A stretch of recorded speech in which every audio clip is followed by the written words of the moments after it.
반갑습니다. 시민과 함께하는 구리시의회 의장 권봉수입니다.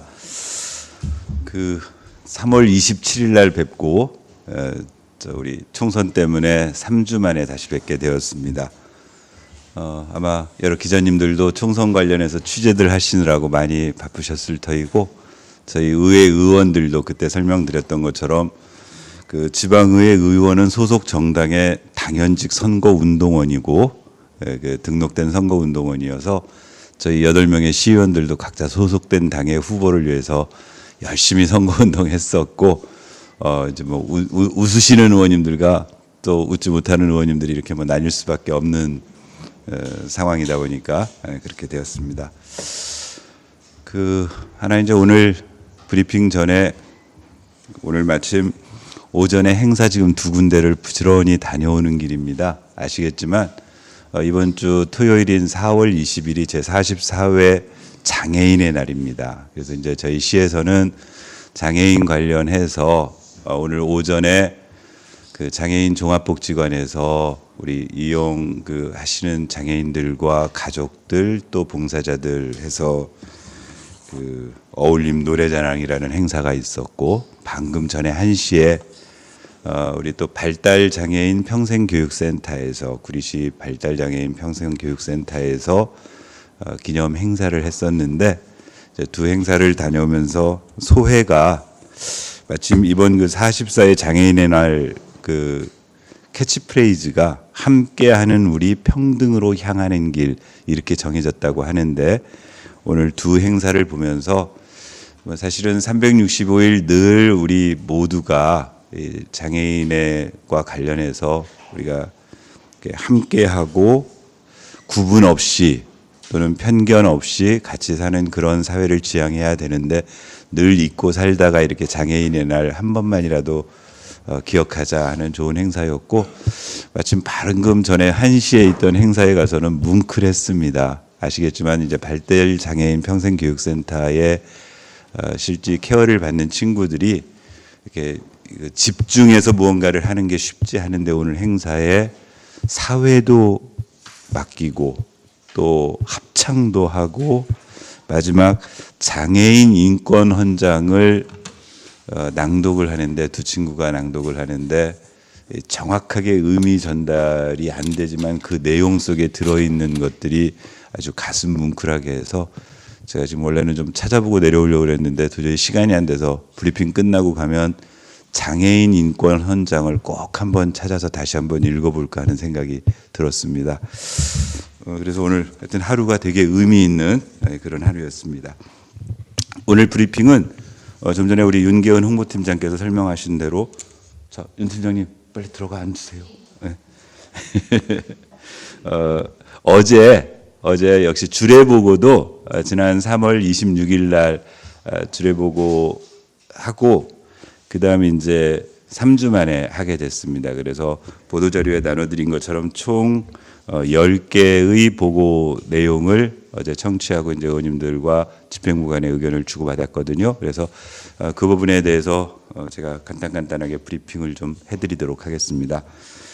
첫 번째가 우리 하수과에서 구리시 하수도 사용조례 일부 개정 조례안 이런 보고를 드리러 왔는데 한참 전에 한두 달 전에 한번 제가 내려와서 보고를 드렸었습니다. 그러니까 지금 그 경기도 31개 시군 모두가 소위 그 하수도 상수도 요금의 현실화 요율이라는 게 있습니다. 그러니까 원가 대비 사용 그 하수도 처리 비용이나 상수도 생산 비용 대비 실제 주민들이 부담하는 요금의 비율 이제 이것들을 현실화율이라고 하는데 대부분 거의 이제 뭐 적은 데는 한 10%에서 50% 상회하는 데가 그렇게 많지 않아서 그 50%대의 현실화율에 미치고 있어서 근데 아시겠지만 상수도 하수도는 특별회계로 관리를 합니다. 그래서 그 특별회계에서는 나름대로 이 수익자 부담 뭐 이런 것들에 대한 원칙이 있어가지고 이 현실화를 시키려고 노력을 하고 있어서 당시에 하수도 요금을 4년간에 걸쳐서 뭐 그동안 이 누적된 것들 포함해가지고 쭉 이렇게 좀 인상을 하겠다는 그러기 위해서는 조례를 고쳐서 톤당 단가를 이제 조례에서 상향을 시켜놔야 되는데 한번 설명을 들었는데 당시에 이제 의원님들 의견이 뭐였냐면 지금 코로나 이후로 서민 경제가 무지무지 어려운 상황이다. 다 알겠지만 어려운 상황인데 이런 시기에 약 뭐 한 6, 7%씩 되는 그 상수도 요금을 4개년에 걸쳐서 계속 해가지고 30 몇 프로 정도를 이렇게 해가지고 현실화율을 끌어올리겠다는 안 설명을 듣고 이게 지금 이 시기가 맞는 거냐 또는 그 요율이 맞는 거냐 등등에 대한 여러 가지 의견을 제시했다고 제가 내려와서 브리핑도 한번 드린 적이 있었습니다. 그랬더니 우리 시에서 나름대로 이제 그 의회 의원님들의 의견을 받아서 이제 조금 방침을 수정을 해서 어떻게 했냐면 일단 단연도 인상 부분은 하지 않도록 그러니까 4년간에 걸쳐서 그래서 원래 올해 2023년부터 23, 24, 25, 26 해서 4개년간 계속해서 좀 뭐 한 5, 6%씩 이렇게 올리겠다는 안을 철회를 하고 올해 단년도 인상을 하겠다. 그러면 그 인상 폭은 어떻게 정하기로 했느냐? 2021년 그러니까 저희 구리시 하수도 요금을 조정했던 게 지난 2021년도에 조례 조정을 해서 한번 조정을 해놨으니까 그 이후에 3개년간 21, 22, 23 3개년간 소비자 물가 상승률에 연동해서 그만큼만 이제 이번 올해 2024년도 9월부터 인상을 하겠다는 안을 가지고 왔습니다. 그래서 그 3개년간을 합산을 했더니 약 평균적으로 11% 정도를 올리겠다. 이제 이렇게 이제 좀 수정된 안을 가지고 어제 조례 상정을 하시겠다고 가지고 왔었고요. 저 의원님들 의견 들었고 일단은 의회의 의견을 받아들여서 이렇게 전향적으로 개선안을 가지고 온 부분에 대해서는 뭐 높이 평가를 한다라는 말씀이 있었고 다만 이런 경우에도 뭐 누진제 적용의 문제라든가 그다음에 특히나 이제 아시겠지만 그 수도요금, 상수도요금 이런 것들이 주택용, 일반 주택용이 있고 일반용이 있고 산업용이 있고 뭐 목욕탕 요금이 있고 이렇게 4개 종별로 나눠져 있는데 일반용이라고 하는 것들이 보통 우리 소상공인들이 사용하는 그런 요금입니다. 그랬을 때 이 누진제로 인해서 소상공인들의 부담이 가중되는 측면들에 대한 좀 우려도 있었고요. 다만 그 누진제 부분은 뭐 경제적 논리로 사실은 빈익부 이거를 방지하는 차원이기 때문에 배려인 것이다. 다만 이렇게 한 개년도 올리는 것도 이게 이렇게 11% 정도가 시민들께 부담이 가지는 않겠느냐 하는 우려의 말씀도 있었습니다. 다만 이대로 만약에 이제 조례가 상정되고 의회에서 통과된다면 우리 구리시의 경우에는 하수도 요금이 올해 9월부터 11% 정도 오른다. 이렇게 이제 시민들께서 미리 좀 알고 계시면 될 것 같습니다. 그다음 두 번째는 시립 힐스테이트 어린이집 민간위탁 동의안을 우리 가족복지과에서 가지고 왔습니다. 힐스테이트는 어디냐면은요, 우리 구리 계신 분들 아시겠지만 그 롯데백화점 건너편 쪽에 구리초등학교 인근에 옛날 수택 1동에 거기 옛날 구주택들 해가지고 1차로 한양 수자인 아파트 단지는 이미 지금 입주해서 재작년에 입주해서 살고 계시고 지금 최근에 이제 거의 마무리 단계에 들어와 있는 그 재건축한 아파트, 재개발한 아파트 단지가 그 힐스테이트입니다. 힐스테이트 단지가 지금 예정대로면은 요즘 아마 입주 뭐 준비해가지고 6월이면 입주가 될 것 같습니다. 6월이면 입주가 되는데 이제 그 아파트 단지 안에 시립 어린이집을 만들어서 그걸 민간 위탁하겠다라는 대상입니다.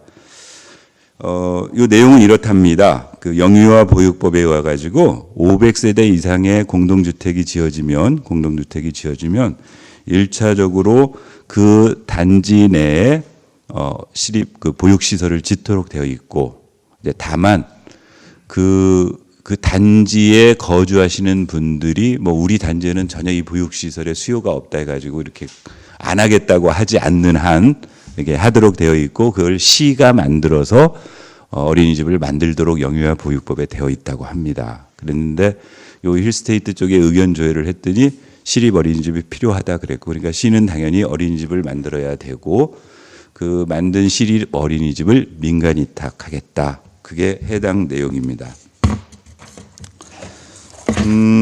어제 일단은 이제 이런 문제가 있습니다. 그 이쪽 이렇게 민간위탁 동의안을 할 때 그 동안에는 이제 이 민간위탁 동의할 때 수탁자 선정을 어떻게 하느냐.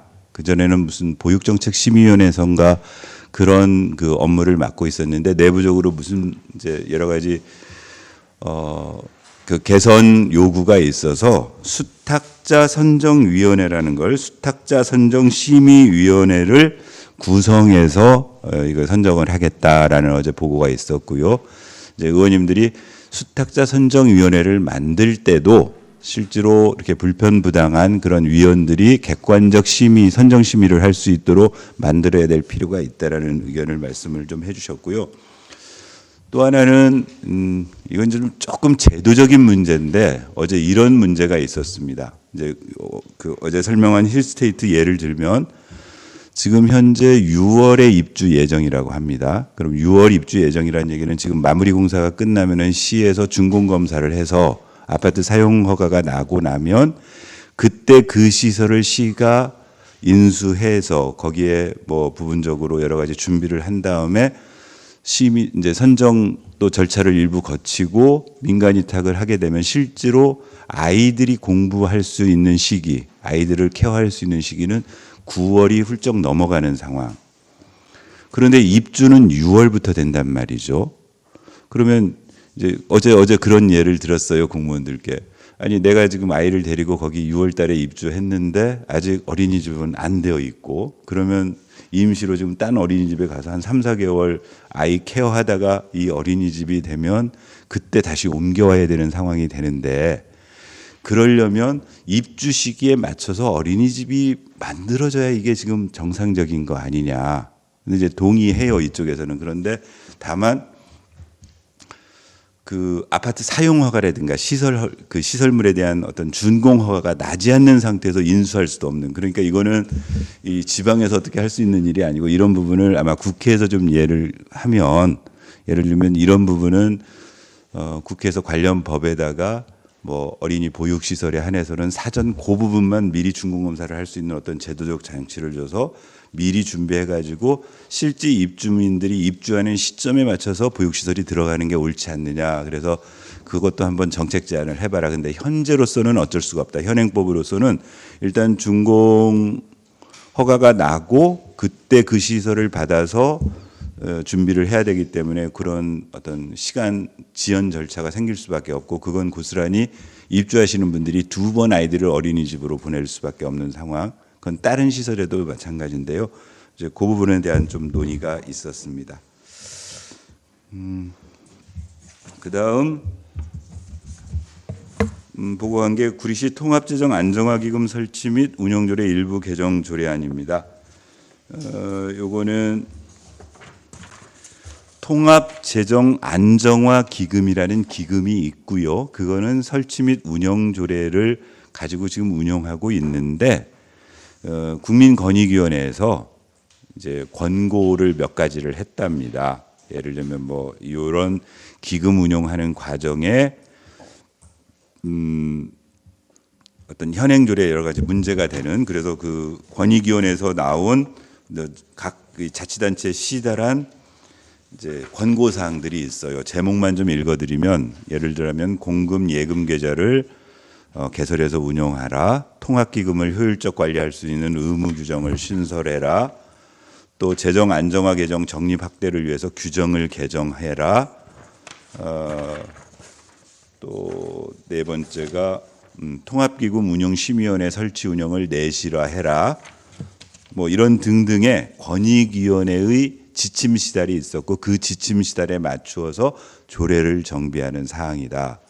의원님들이 그러셨어요.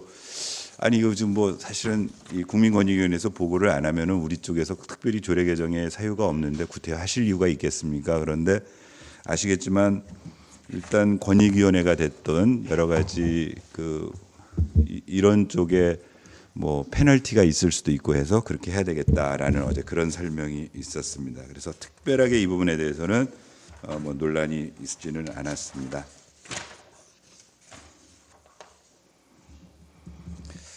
그 다음이 이제 네 번째 구리 농수산물 도매시장 관리 운영조례 일부 개정 조례안에 대한 보고가 있었습니다. 이건 한번 내려와서 설명드렸던 사항입니다. 우리 지금 현재 농산물 도매시장을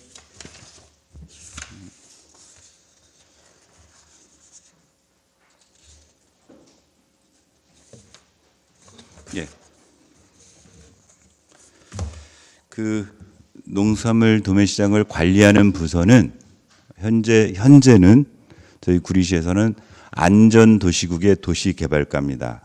이제 현재는 안전도시국에 있는 도시개발과가 이 업무를 담당하고 있는데 한 달쯤 전인가요? 한번 이 조례 개정을 하겠다고 설명을 하러 왔었고 그 내용을 여기 기자님들께 제가 브리핑을 했었습니다. 다만 그때 어떤 제안이 있었냐면 이 도매시장 관리공사를 그 지휘 감독하는 권한은 도시개발과에 있는데 실제로는 공사에서 하고 있단 말입니다. 지방공사에서, 지방공기업에서.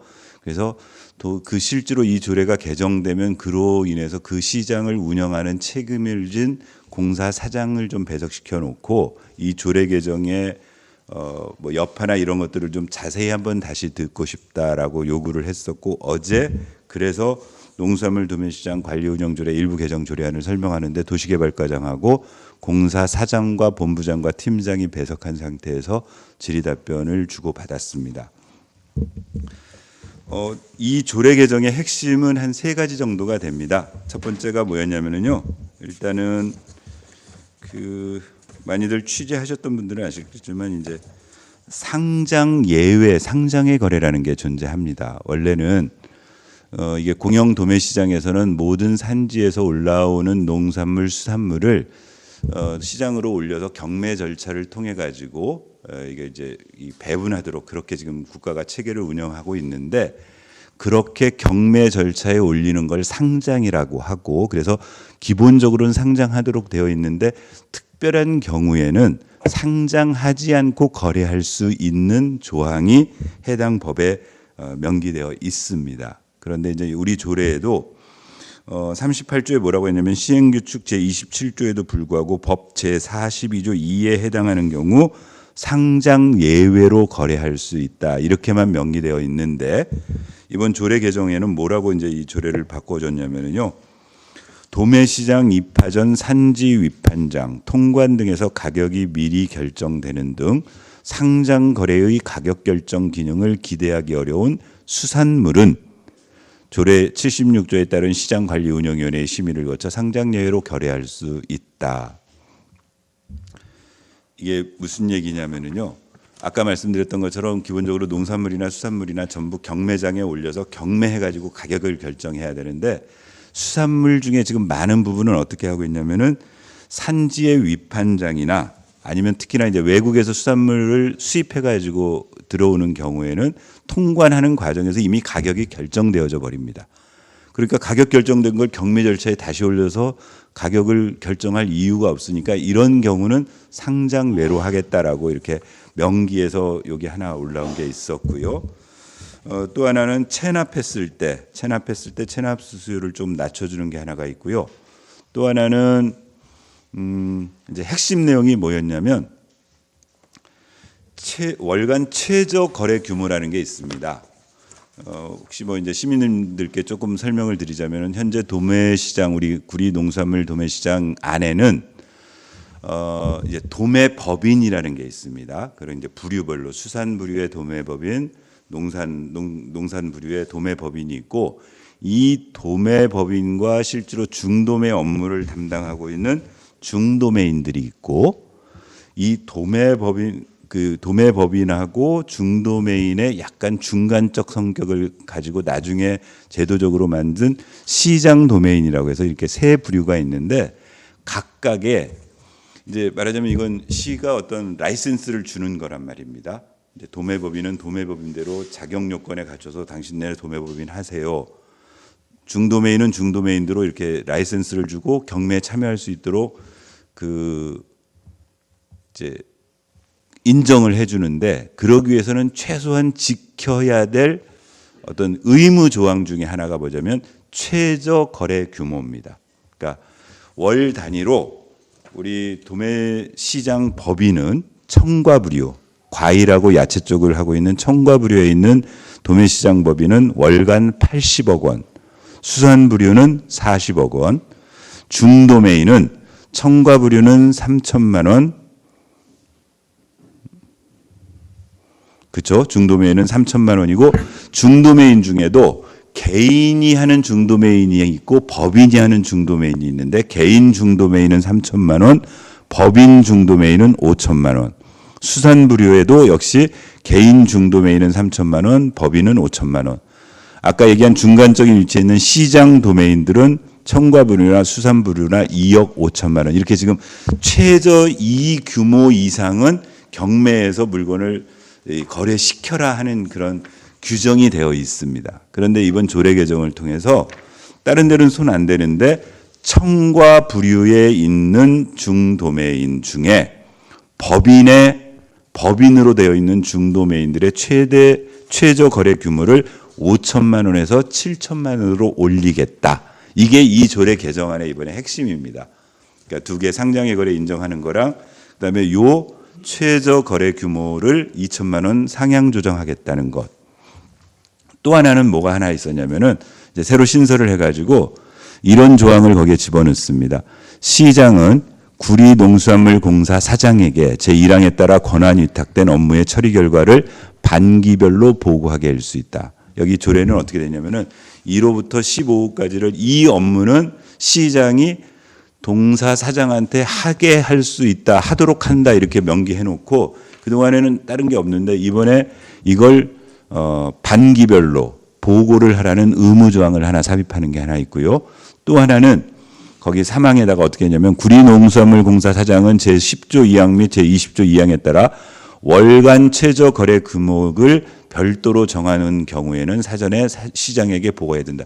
무슨 얘기냐? 아까 좀 전에 설명드린 대로 최저 거래 규모가 현재는 3천, 5천만 원 이렇게 되어 있고 개정을 하면 3천, 7천만 원이 되는 겁니다. 되는데 요거는 맥시멈을 정해 놓은 겁니다. 맥시멈을. 그러니까 이제 그 아래에서 한꺼번에 2천만 원을 올리는 게 아니고 뭐 단계별로 올린다거나 할 때 그 결정하는 권한은 공사 사장에게 있는데 이 경우에도 시장에게 보고해야 한다. 사전에 그러니까 시장에 저 뭐 결제를 득하라 이런 겁니다. 이제 통제권을 시장이 가지고 있겠다. 자, 이런 설명을 듣고 어제 이제 요 부분이 여러 가지 의견들이 많았습니다. 일단은 이제 이 일을 하려면 이해 관계인이 시장에 3개 관계인이 존재합니다. 하나는 공사, 하나는 아까 말씀드린 도매법인, 또 하나가 중도매인, 그건 개인이나 법인이나 합쳐가지고 요 3개 단체들이 이제 각자의 입장이 다른데 그동안 요 최저 거래 규모와 관련해가지고 3자 간의 여러 가지 협의 과정을 거쳤다는 거죠. 그런데 우리 의원님들이 입수한 그 내용에 따르면 일단 인상하는 데는 원칙적으로 다 동의하나 일시에 인상을 하게 되는 경우는 좀 여러 가지 문제가 파생되니까 단계별로 500만 원, 뭐 1000만 원, 1500만 원 이런 단계적으로 올리자라고 3자가 합의를 했는데 이 조례 개정안에서는 지금 2000을 올리도록 되어 있으니까 이 부분이 좀 문제가 있는 거 아니냐. 이제 또 하나는 그러면 이렇게 조례를 개정하면 의원들이 판단을 하려면은 현재 시장의 상태를 우리한테 설명해 다오. 그러니까 현재 5천만 원으로 법인 5천만 원으로 최저 거래 규모를 정하고 있는 청과부류의 경우 실제 이 금액을 최저 금액을 그 제대로 달성 못하고 있는 비율이 어느 정도 되느냐 하고 물었더니 과일 쪽, 청과부류는 아까 과일, 채소 이렇게 나뉜다 그랬는데요. 과일 쪽에는 한 5.3%, 채소 쪽에는 한 7.3%가 현재의 최저 거래 규모를 제대로 못 맞추고 있다. 작년 2023년의 예를 들면 그렇습니다. 기준을 하면. 그러면 만약에 그 기준을 그대로 2023년에 지금 7천만 원으로 올렸을 때 그 최저 기준에 못 미치는 비율이 얼마 되냐 그러니까 과일 부류가 한 14.5% 그러니까 15% 정도, 채소 부류는 26% 정도가 7천만 원에 미달한다. 자, 이 대목에서 이제 의원님들이 의문을 제기한 겁니다. 아니 현재 3천, 5천 해가지고 5천만 원으로 정해놓는 것도 5%에서 7%가 지금 못하고 있는데 아무런 대책 없이 그냥 이걸 7천으로 올려가지고 15%에서 25% 정도의 중도매인들이 최저 거래 규모를 못 맞추게 하는 게 맞는 정책인 거냐. 그러면 만약 이렇게 정책을 하려면 그걸 할 수 있도록 뭔가 다른 뭐 지원책이라든가 이런 것들이 대책이 있어야 되는 거 아니냐. 뭐 이런 것들이었고요. 그다음에 이제 보다 근원적 질문으로 이런 질문이 있었죠. 자, 이 최저 거래 규모를 올리는 게 도대체 무슨 이득이 있는 거냐? 예를 들어서 최저 거래 규모를 올리면 우리 구리 시민들에게는 어떤 이득이 있는 거냐? 그랬더니 뭐 보다 이 도매시장 기능이 활성화돼 가지고 그게 활성화되면 어떤 그 경락가가 그 경매 가격이 좀 하락돼 가지고 시민들이 보다 싼 값에 사 먹을 수 있다 이렇게 설명을 해요. 그럼 공사에는 무슨 도움이 되는 거냐?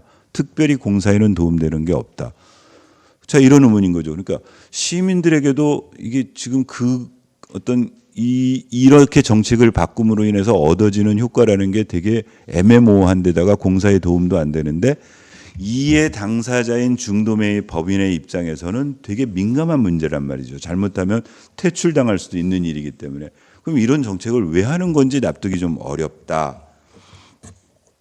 그다음에 뭐 실제로 최저 거래 금액을 올린다고 해서 물량이 더 반입량이 느는 게 아니고 기존에 하던 업체가 미달돼 가지고 이 사람들이 퇴출되면 그 물량이 다른 데로 가는 거니까 실질적으로 늘어나는 효과도 별로 있어 보이지 않는다.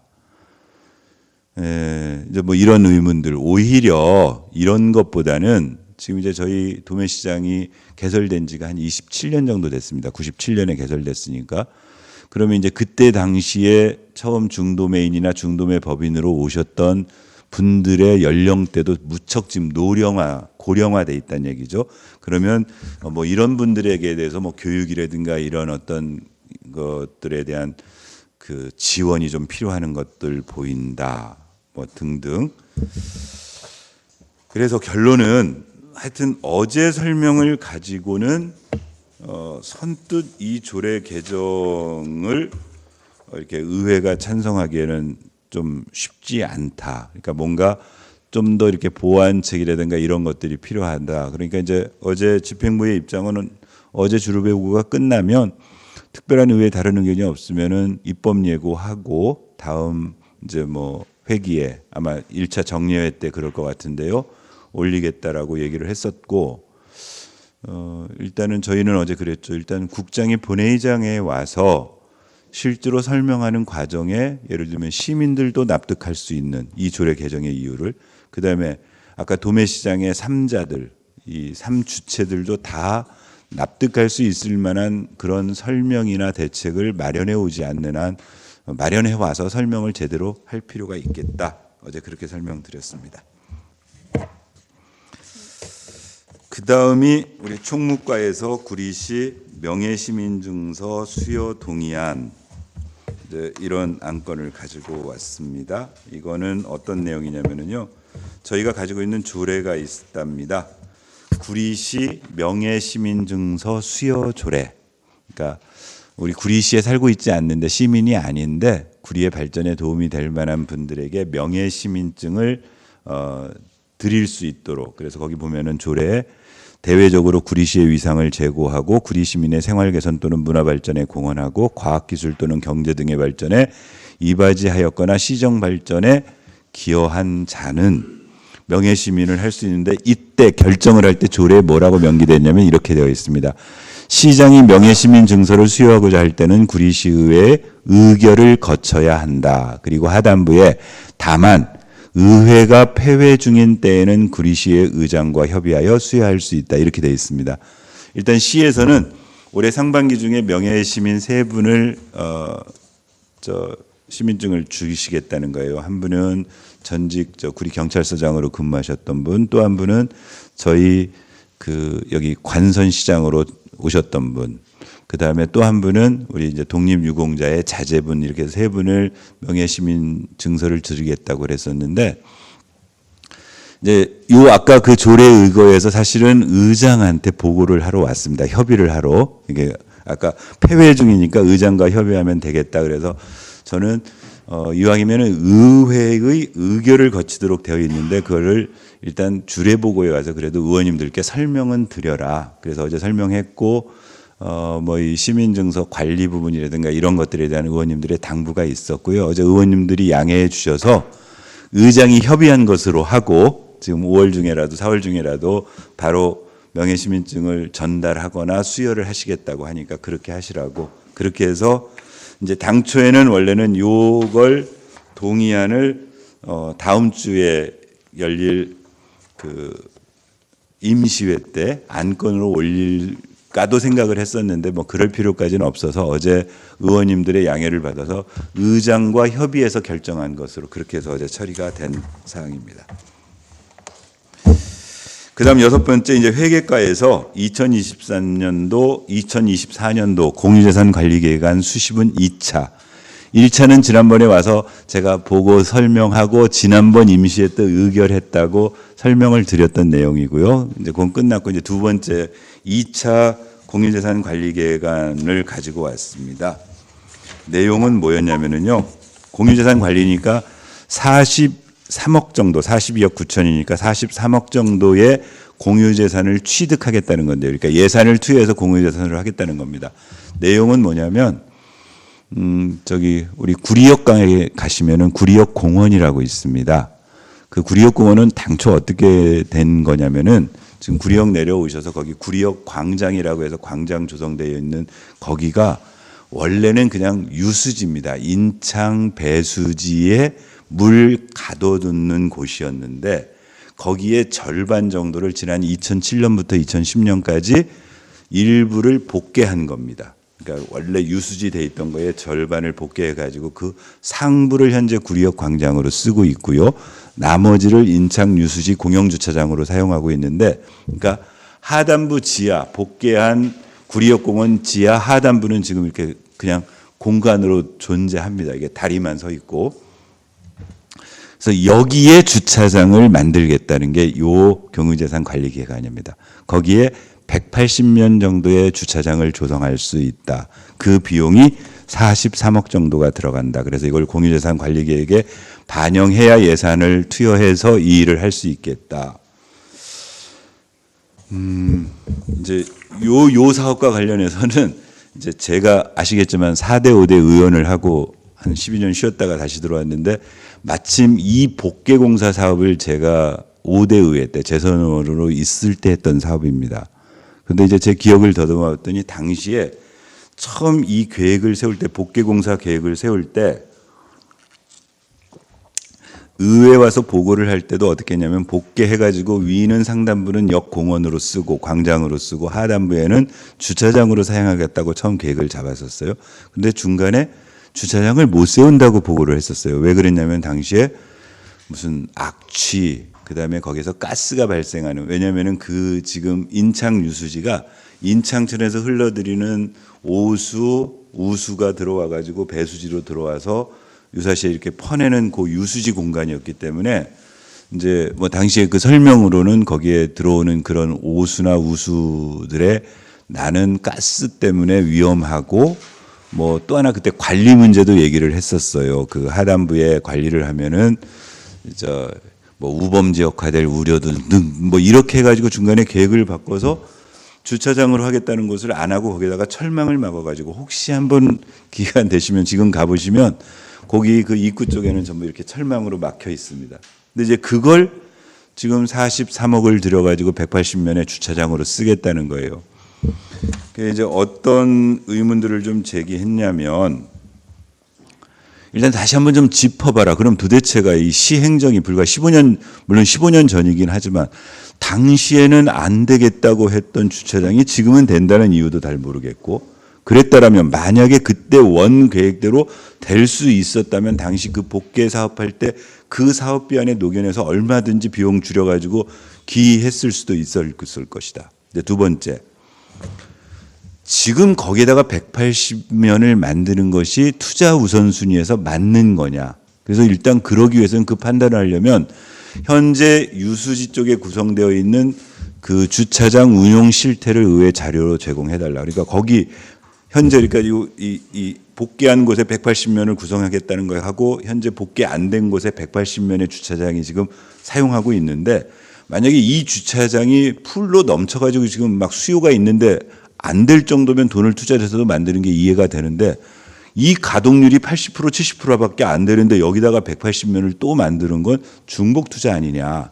이제 이런 의견들. 그다음에 왜냐하면 지금 주차 문제는 특히나 그런 쪽도 중요하지만 오히려 구시가지라든가 여러 가지 주차가 부족하다는 것이 곳곳에 있는데 우선순위 자체에 문제가 있지 않느냐. 그래서 이제 여기 설명하는 과정에 작년 9월 1일부로 공영주차장 건립 타당성 조사라는 걸 시에서 했답니다. 해가지고 이제 거기에 요 인창 유수지 복개 지하 그 공영주차장이 건립 2순위 정도에 들어있다. 이렇게 어제 설명을 해요. 그러면 요 타당성 조사의 결과도 의회에 보고를 좀 해봐라. 그래서 일단 의회가 경제성도 맞느냐. 물론 타당성 조사에서 뭐 경제성 해가지고 경제적 타당성 BC가 3.224로 나오고 IRR이 17.0으로 나오고 이제 뭐 수치적으로 하는데 지금 180면에 43억이 들어가면은 산술적으로 대충 한 2천만 원 이상이 들어갑니다. 면당. 그래서 도대체 토목도 안 하고 건축도 안 하는데 무슨 돈이 이렇게 많이 들어가는 거냐 하니까 이제 뭐 조명 문제 또 바닥 새롭게 뭐 도색 문제 뭐 이런 것들이 들어와요. 그래서 일단 하여튼 경제적 문제도 한번 따져봐야 될 것 같고 우선순위 문제도 좀 여기에 43억을 투자한다라고 하면은 다른데 주차장 개설 사업에 우선순위 밀리는 것들이 존재하니까 이거를 의회가 종합적으로 판단할 수 있도록 자료를 제출해 달라고 어제 요청드렸습니다. 그다음에 이제 뭐 어제 또 이런 의원님들 중에 실제로 이제 이런 점에서 의회 와서 좀 보고를 하셔야 되겠다는 게 대표적으로 그런 거였습니다. 혹시 그 여기 기자님 중에 그 현재 인창 그 유수지에 건립되어 있는 거기가 아마 6공영 주차장이죠? 그 공영 주차장 이용해 보신 분은 혹시 아시겠지만 거기 구조가 어떻게 되어 있냐면요. 우체국 옆길로 일방 통행 도로로 들어가서 진입하는 도로가 하나 있고요. 그 반대쪽으로 해서 이제 빠져나오는 퇴출 도로가 하나 있어서 그게 인창도서관 뒤쪽 해가지고 인창고등학교 앞쪽 길로 해서 제방도로로 나가는 길 그렇게 지금 되어 있습니다.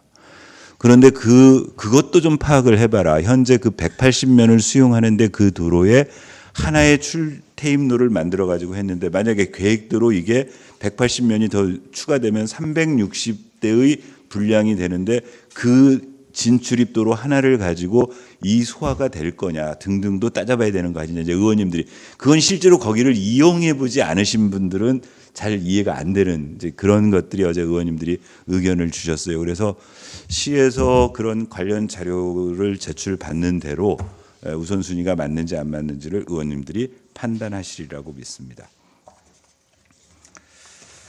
다음 7번째가 구리시청사 부설주차장 내 전기 자동차 충전시설 운영 관련 및 부지 사용에 관한 협약보고 무척 깁니다. 핵심 내용은 이겁니다. 이 전기차 보급하면서 환경부에서 시에다가 전기차 충전시설 하나를 지금 만들어 놓은 겁니다.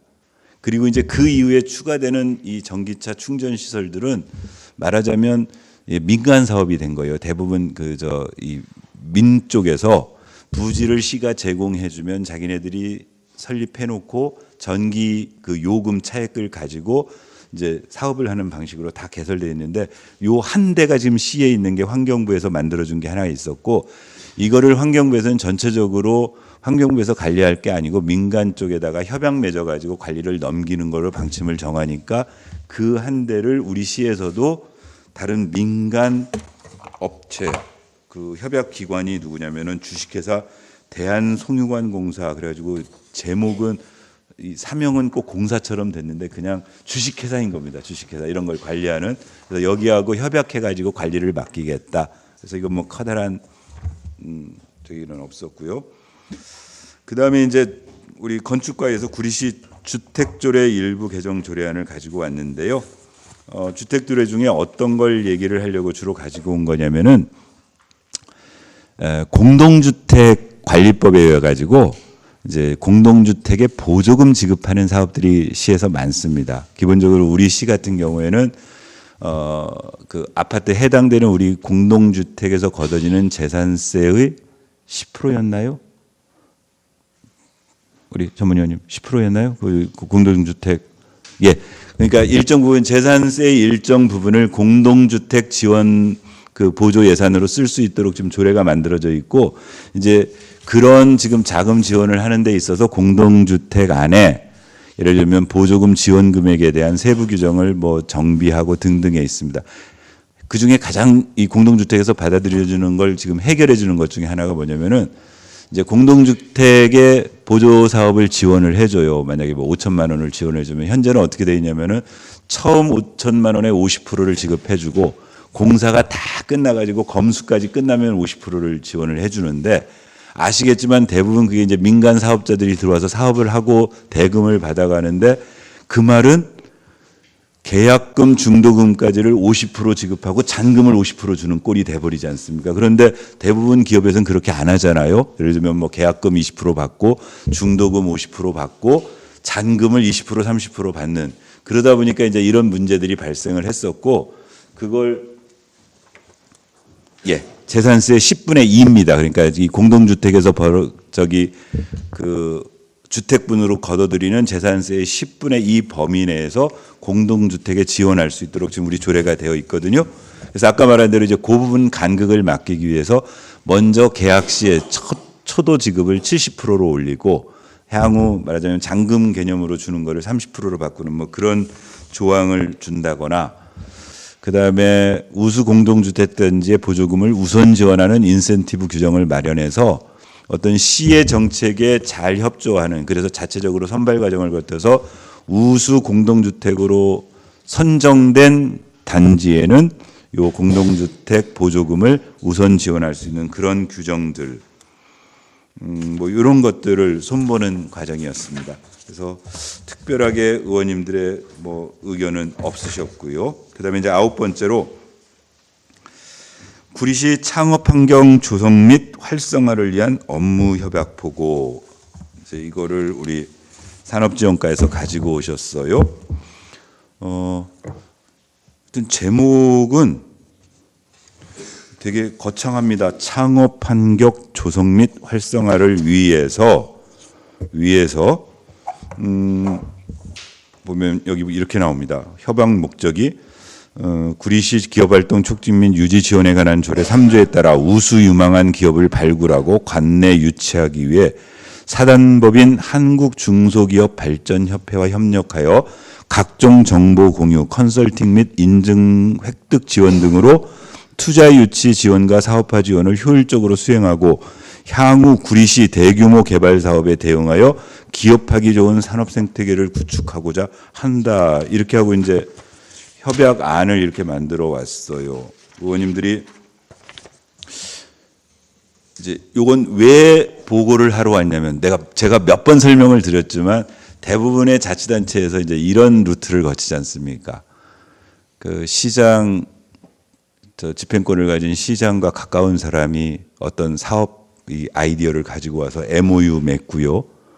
MOU는 재정적 지원이나 이런 것들 아무런 필요 없고 강제성이 없습니다. 일단 MOU 맺어서 뭐 이렇게 저렇게 하다가 조금 지나면 그걸 MOA로 발전시키고, 그 다음에 구체적인 사업을 들어가면 MOU, MOA 과정 속에서 우선권을 가지니까 그쪽으로 사업이 가고, 이걸 무분별하게 계속 문제가 되고 하니까 감사원에서 자꾸 체크하고 하니까 저희 구리시에서는 지난 8대 의회 때 조례를 하나 아예 만들었습니다. 그래서 업무 협약 및 이런 것들을 할 때는 의회에 사전에 보고해라. 그러니까 좀 너무 맘대로 막 아무 하거나 그런 일 하지 마라. 이제 이렇게 해서 조례를 만들어 놔서 지금 이 보고를 하러 왔어요. 이제 어제 설명을 듣다 보니까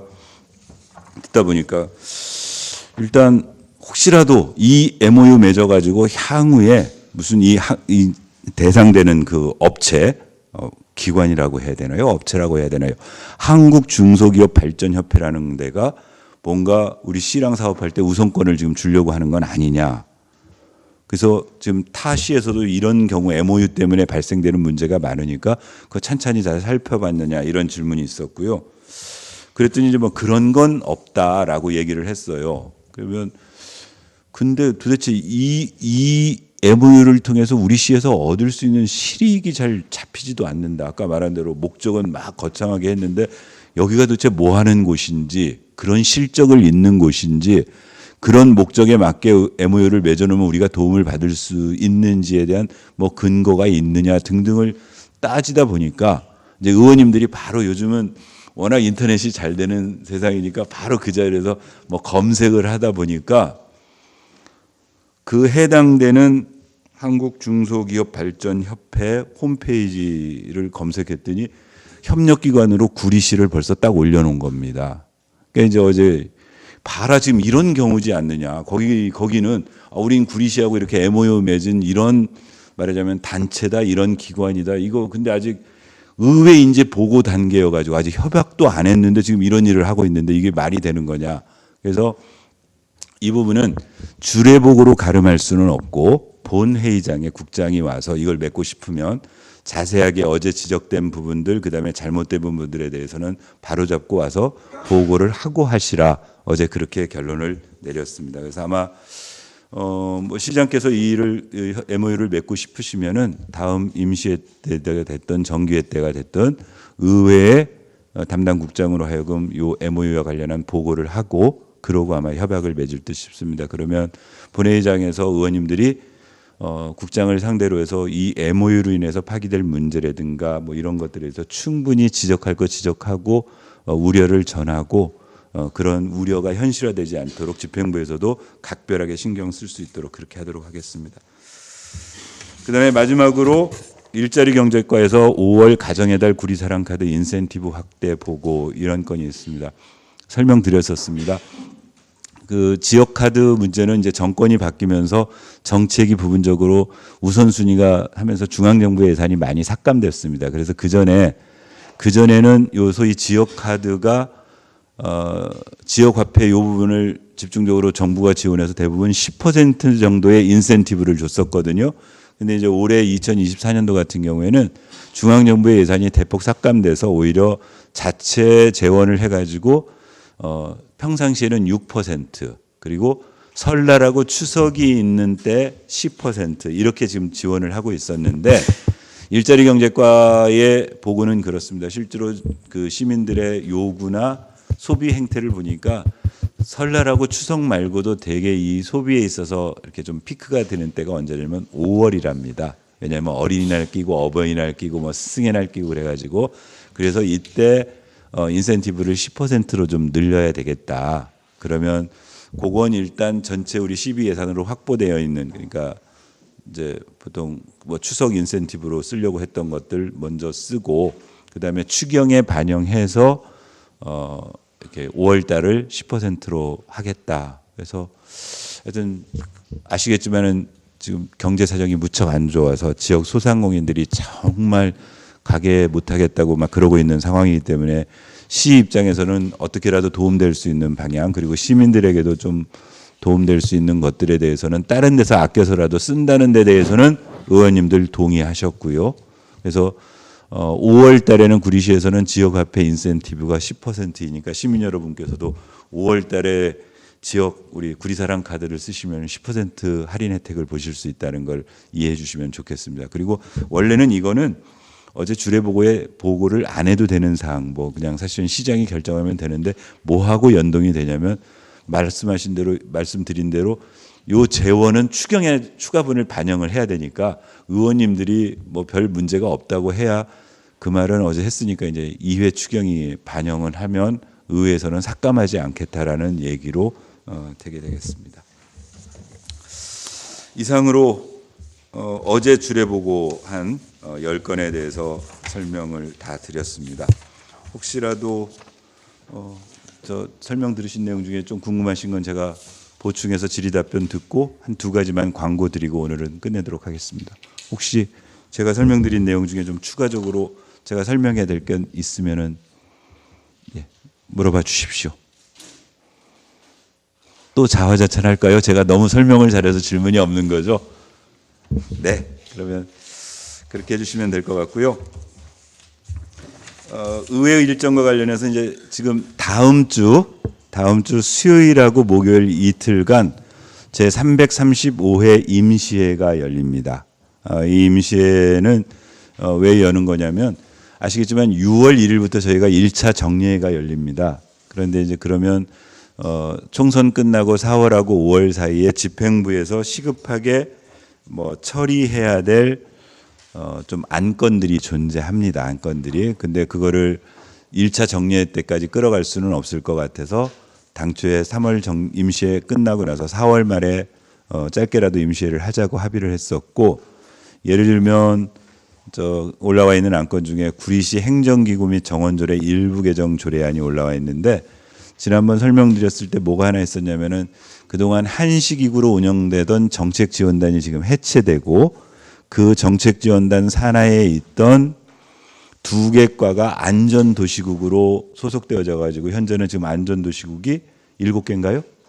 예, 7개로 운영되고 있는데, 일단 너무 방대하니까 이제 더군다나 요 지금 관련 지방자치법 시행령이 개정되면서 이제는 옛날처럼 국신설권이 도에 있는 게 아니고 지방자치단체장한테 생겼습니다. 그래서 국을 신설해서 그 7개로 되어 있는 안전도시국을 쪼개는 작업을 지금 해야 될 상황이니까 이제 이런 필요에 의해서 다음 주 수요일과 목요일 이틀 동안, 또 하나 6월 달에 1차 정례에서 구리시의회에서는 행정사무감사를 하게 되는데, 그러려면 지금 행정사무감사 특별위원회를 구성을 해서 그 행정사무감사 특별위원회에서 의결한 자료 요구를 집행부에 해놔야 그걸 가지고 행정사무감사를 할 수 있기 때문에 이틀간 임시회를 합니다.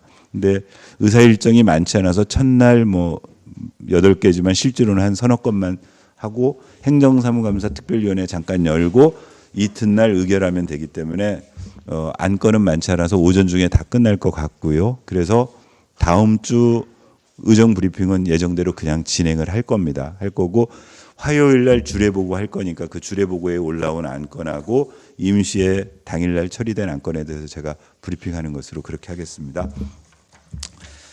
또 하나는 그렇게 해서 다음 주 임시회가 끝나고 나면 그 다음 주인 4월 29일부터 5월 1일까지 월요일부터 수요일입니다. 2박 3일간 의회 국내 연수를 갑니다. 이번에는 국내 연수를 가는데 총 25명이 갑니다. 의원 5명하고 직원 20명이 저희는 충남 태안에 있는 안면도로 가도록 그렇게 계획을 세웠습니다. 일단 이 부분은 1차 정례회가, 그러니까 의회 입장에서는 1, 2차 정례회가 한 달간의 회기로 쭉 이렇게 열리는 거기 때문에 특히나 이번 1차 정례회는 주로 해야 될 게 행정사무감사입니다. 그래서 행정사무감사에 대한 연찬, 그다음에 지난번에 한번 자랑했던 게 하나 있었죠. 2023년도에 저희 그 청렴도 평가에서 우리 의회가 잘 받았다고, 그래서 앞으로 3년간은 보통 3년 단위로 하기 때문에 괜찮을 거라고 했는데 권익위원회에서 의회 청렴도 평가를 이제 앞으로 매년 하겠답니다. 그러면 매년 하게 되면은 의원들이나 이 직원들의 뭐 부패 방지 교육 또는 무슨 그 성교육 뭐 등등의 여러 가지 법정 의무 교육들이 많이 필요로 해져서 저희는 가가지고 직원들하고 의원들 법정 의무 교육을 다 이수하고 올 계획을 지금 세워놓고 있습니다.